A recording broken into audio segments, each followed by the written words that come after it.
Dr. Amber Archuleta Lucero. Welcome to EPCC Talks. We are here today, and I say we because my co-host Claudia Chacon, who couldn't be with us today, is the host along with myself at EPCC Talks. We are going to be interviewing Miss Barbara Hicks from Instructor Testing Services, and I think I've been talking to her for a couple months now, and I'm really excited to actually have her in the studio today to engage. And as always, EPCC Talks is a podcast in which we're looking at faculty, student, and staff's interactions and really the larger introspection of their journey as they navigate EPCC. So I'd like to formally welcome Ms. Barbara Hicks to EPCC Talks, and I'm super excited about talking to you today about your time at EPCC, your experiences, and your insight. Thank you. Glad to be. Well, Barbara, I am thrilled that you're here with us today, and I'd like to talk to you a little bit about, as I, spoke to you when we were prepping, your journey. And so we were talking off camera a little bit, and so let's kind of start at the beginning and navigate our way through, the wonderful experiences that you've had at EPCC. So you told me you got to El Paso in 1991. Mm-hmm. Okay, and then what happened? And then we were stationed at Fort Bliss, my son and my husband. And so, I wasn't used to being in El Paso because, it's a little bit different. And so I said, well, what can I do? So I decided to go to school, finish up, because I had went a couple of times in other states, because when you're in the military, you move quite a bit. Yes. And we moved quite a bit. So I went to EPCC, and I filled out my paperwork, and I said, well, I tried to get a part-time job, but, that's kind of difficult when you got a full load. So they work study. I started in the counseling office as a work study. And then I got my associates. And I said, well, I got a part-time job there, too. And to college. After that, I worked at the procurement center downtown for a little while until they called me for the job that I'm in now. But right then, I wasn't a coordinator. I was basically a testing clerk. Mm-hmm. And so I decided to go to get my not my master's. I'm going too fast. I was going to go and get my regular 4-year degree. And I went to Park, transferred my scores and everything from EPCC, and took me about maybe 2 years to get that. Mm-hmm. And then I put in the paperwork, because once you get your degree and you present it to the powers that be, you can increase your income. And so I ended up there. And then I said, well, let me go for the master's. Of course, yes. Let yes me go for the master's. So, I went to Webster. Took me about 1.5 years to get that one. And so I got my master, and then I moved up. And I ended up being in charge of the area that I am now, the coordinator of instructional testing. And so I like working with the instructors, the students, mm-hmm. And I had the last year during the pandemic, right before, they made me interim director of testing services. But, it was nice, but it wasn't what I enjoyed doing. I enjoyed working with the students, yes. The faculty, and, it's a one-on-one thing. It's not like, you're in an office waiting, meetings. Yeah. It's very different. So I enjoy working with the instructors now. I've been at the college 27 years. So I'm getting ready to retire next year in March. I hate to leave you all, but it's time to do That's something okay. else. You know That's what I okay. mean? My son lives in Arizona, so I probably visit him more. Awesome. And my sisters, they live in Detroit, because that's where I ended up. We were raised in Detroit, Michigan, mm-hmm. and I went to school at Detroit Institute of Technology. How often do you get back to Detroit? Right. currently? I usually go about once a year, but lately with the pandemic, no. And so I don't get to go. My parents are deceased now. I've lost them. So it's just I have 4 sisters and 1 brother left. And I do have one that passed. Have some aunts and uncles and cousins there. So I don't get there. But now that I'm retired, Well, I'm going to travel a there little you bit go. more. Yeah. Let me back up a little bit. I wanted to talk to you just a little bit about the educational component that you mentioned. I mean, that, first of all, congrats. I mean, that accomplishment. I mean, that we do this for work and a living, and, we love doing it. But when you hear about somebody's, processing through their own academic journey, I think it's important to kind of pause and contemplate that. How important, or I don't know, was there a focus in your household on education? I mean, was it sort of, just expected that you guys were going to go to school, or was it just, you were an anomaly? We were encouraged. My parents, they came from the South. They didn't have an education, basically, but they encouraged us to get one. And it was important. My mother would always say, be a good listener. You go to school, you can do more for yourself, and you end up being a role model for your sisters. I have a sister, she's a nurse. I have a sister who works with the elderly. And I have a sister, she's retired now. She worked for a company. And my nieces and nephews, they are going to school. My son goes to school. He went to school in not El Paso. He didn't go to school here. He went to Arizona. He went to Arizona State and got a degree there. He was a teacher for a while.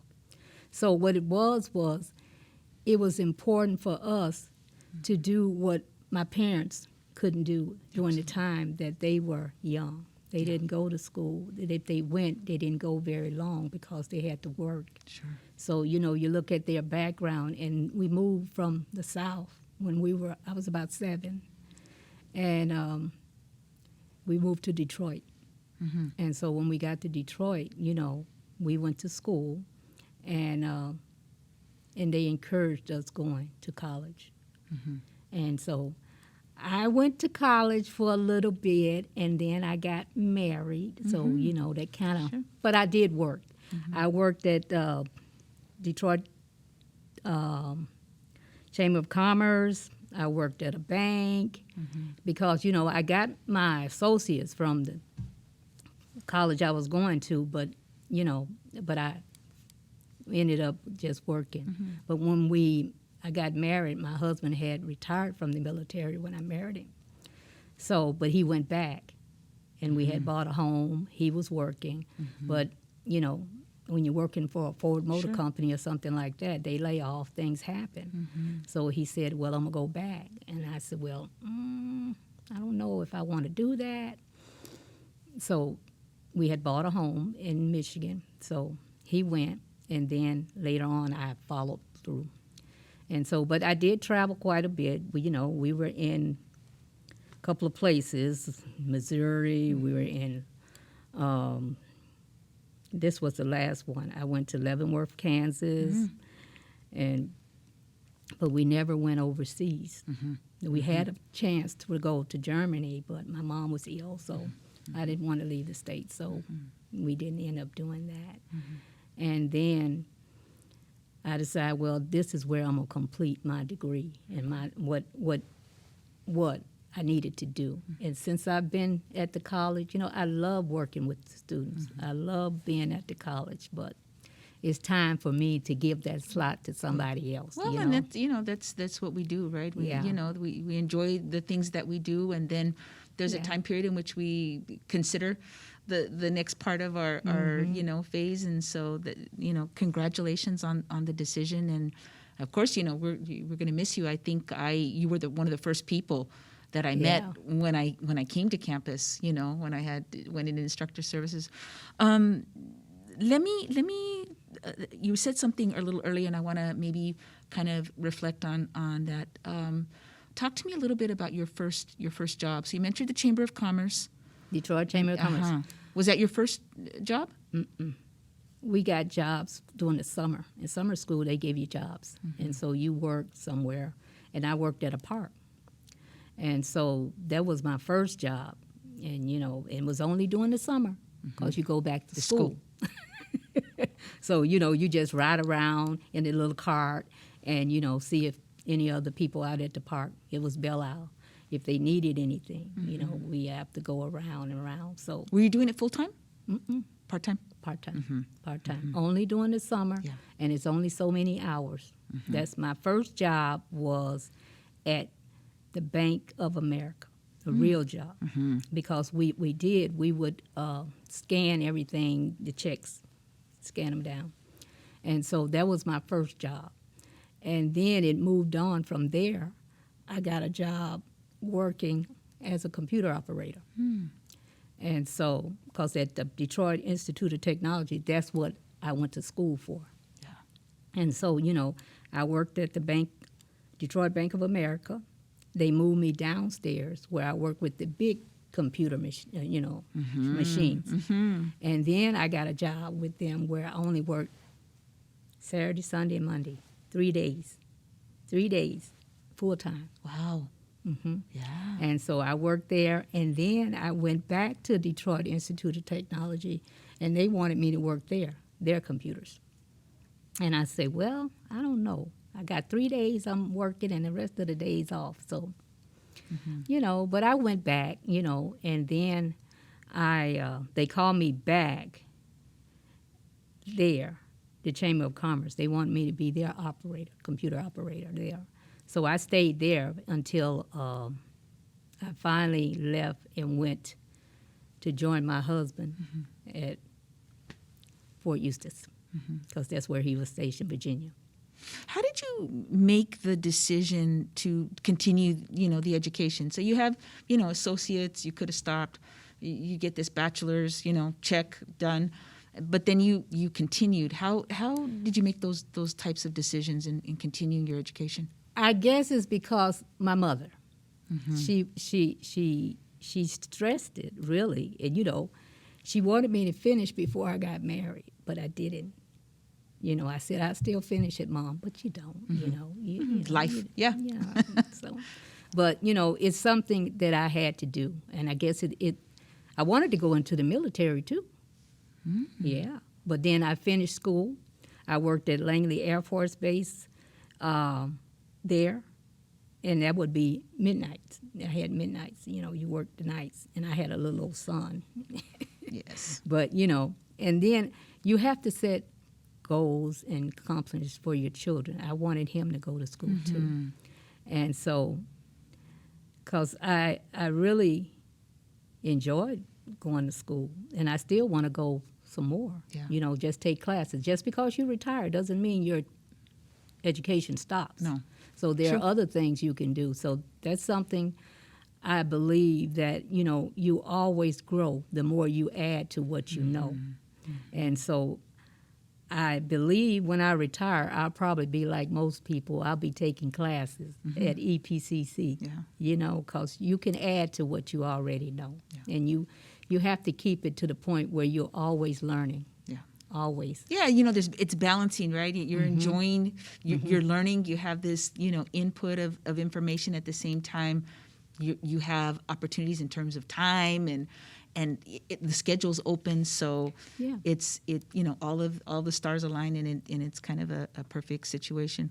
Let me pivot a little bit and talk a little bit more in detail in terms of the work that you've done and the contributions.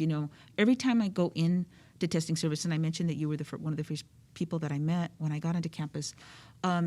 There's always an atmosphere and a tone that's set in a particular office, right? I call it always a culture. There's a culture at the gym. There's a culture at your house. There's a culture everywhere.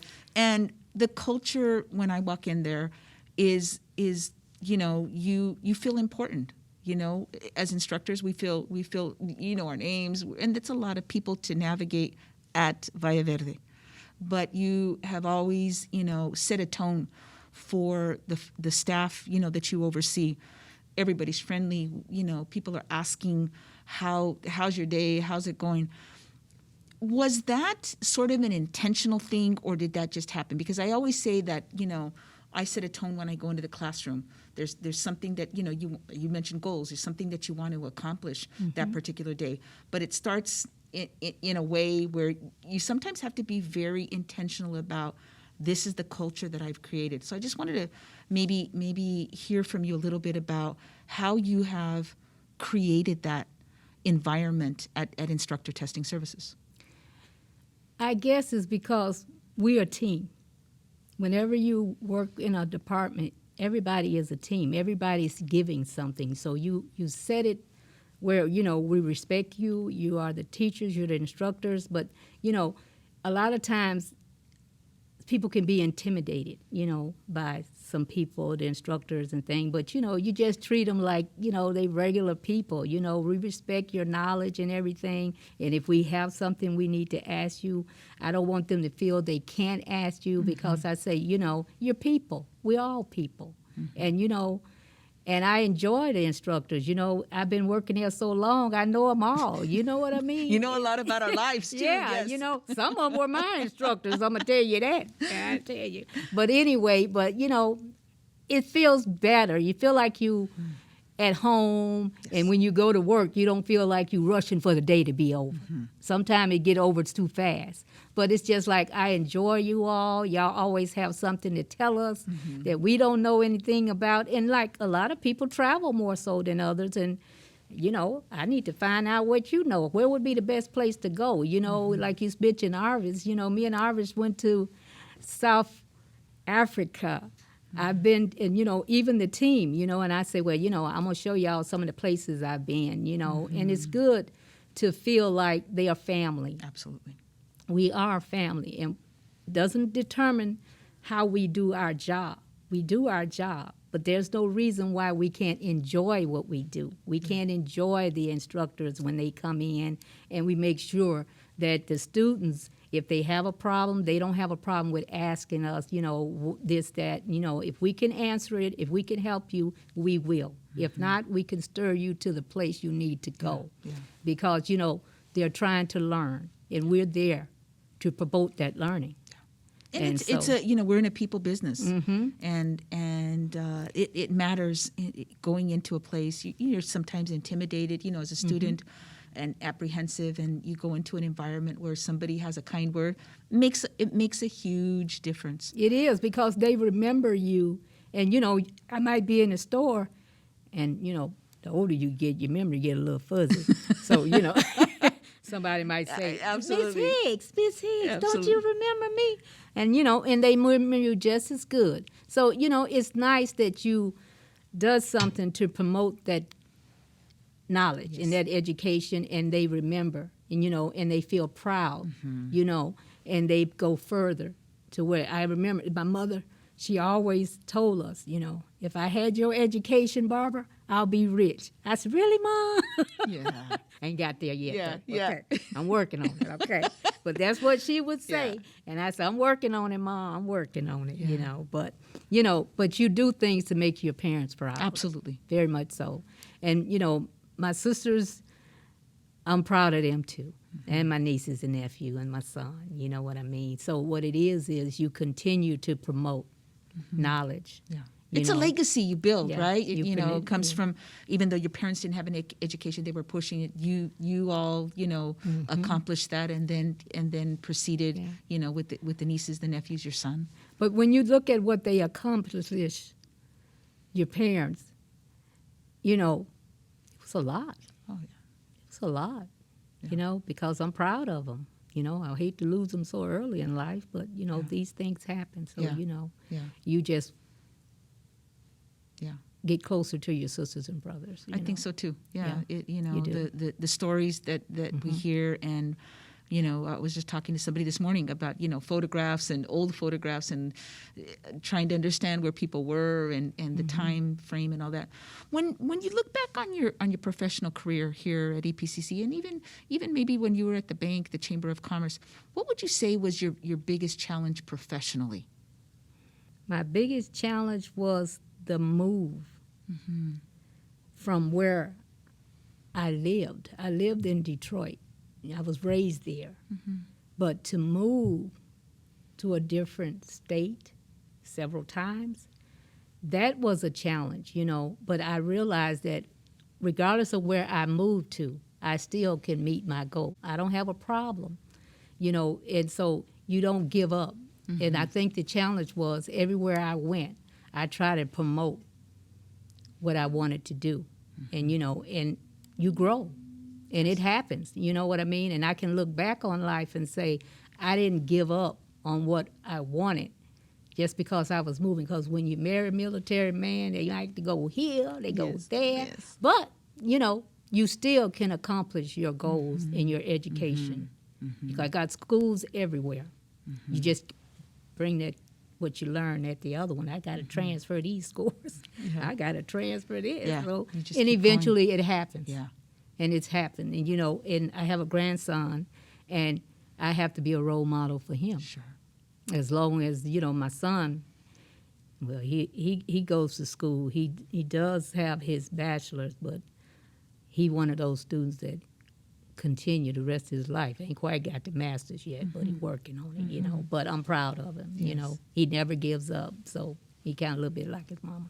So, but that's what the biggest one was, accomplishing what I needed to do without giving up on other things I like to do also, So No, at any given time, one is handling, a child, an education, bills come in. I'm just life in general. And it's, it's just, I think, important to remember those things. Yeah. Like we said, and see where we were as we move forward.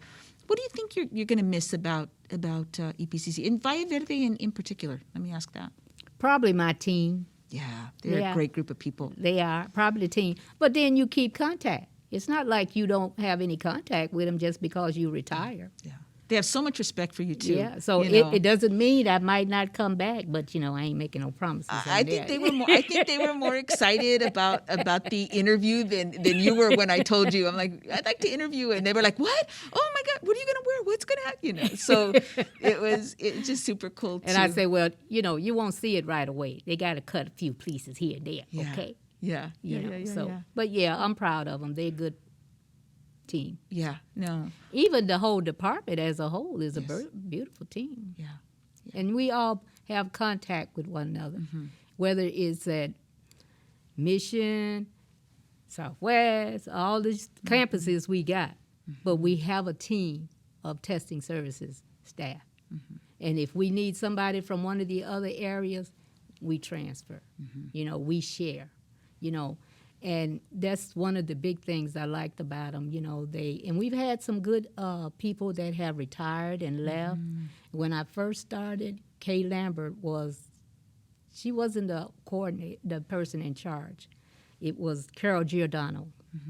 And she was a good director, very much so. She passed about a year or two ago.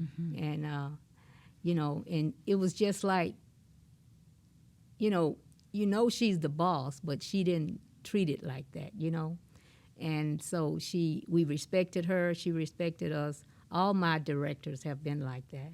Yeah. They respect us, and they respect knowledge that we have, that we can help, that we can promote the department and help the students. Yeah. And the faculty, even the staff all over, EPCC is kind of like something that you don't run across a lot of. Yeah. You don't. And so, I've enjoyed my years here. I don't regret anything. And if I had to do it over again, I'd do it over again. Yeah. And I'm saying I ain't coming working part-time. We were just having that conversation a little earlier, what we were going to do when we retire, right? How, you and I are not from you and I are not from here. I'm from Denver. You're from Detroit. How did you, I don't know, get to a comfort zone in making just El Paso home? When I first got here, and then, and the majority, I wouldn't say the majority, but a lot of them speak Spanish. I didn't speak Spanish. So, and I wondered, is this going to cause a stumbling block? But it did not.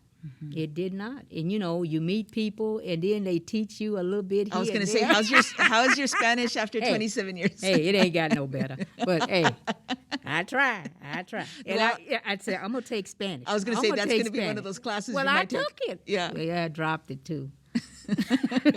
I guess I didn't have that. But anyway, you learn, and, and you meet a lot of people, and they say, well, Barbara, you need to do this. I said, well, let me see, and they try to teach you a little bit here and there, and you pick up a little bit. You kind of understand a little bit, Yes. So what? Maybe that's what I'm going to do after I retire. I'll just take the Spanish, won't drop it this time.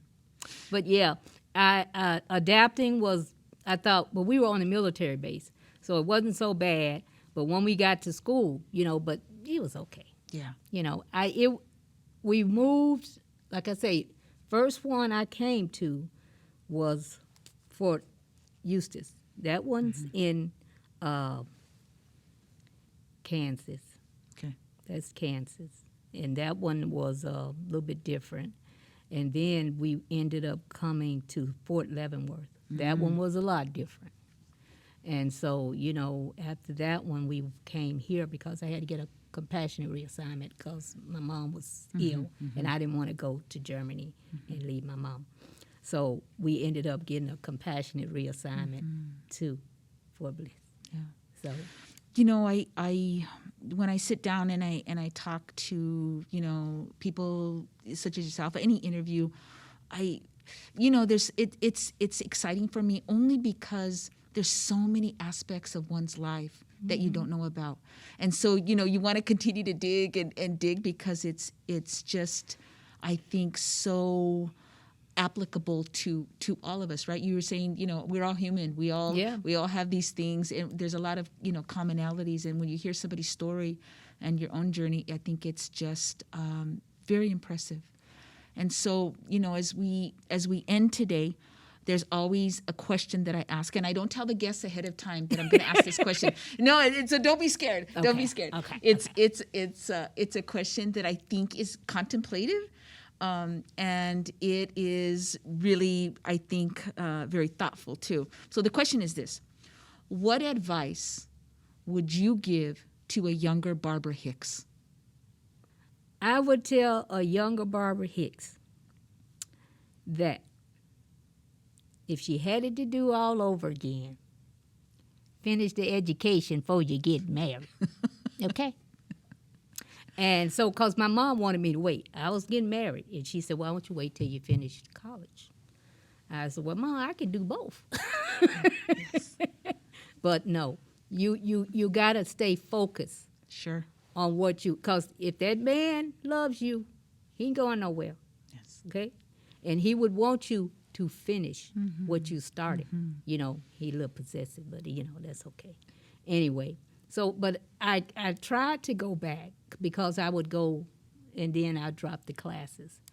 And and the problem lies is that and I regret not finishing it that way. But I still finished. I didn't give up on it. It's just that sometimes we need to do timing, things when and stay focused. Right. The timing of something, the open windows, the doors, and so forth. And so as we end today, I just want to sincerely thank you for always being a kind voice when I walk in there. And, we all have our days, but it's a complete joy to walk into Instructor Testing Services and to run into you. So thank you for your work, Barbara. Thank you for just being a sweet soul. Every time that I see you, and I was thrilled that you would be able to take the time today to come and talk with me a little bit about your social and academic journey. And like I said, this is one of those things where we can continue to talk, but I know things come to an end. So thank you. I appreciate you, and all good things as you go into retirement, my friend. Well, thank you for inviting me. Because I said, well, she going to put me, I'm going to be a movie star. Exactly. That's how we do it. So I appreciate you, okay? I'm grateful to you. Well, again, I would like to thank Barbara Hicks for coming to EPCC Talks, and thank all of you again for tuning in. We always look forward to the important conversations that we're having and continued conversations that we're having. So thank you again on behalf of Claudia Chacon and myself at EPCC Talks.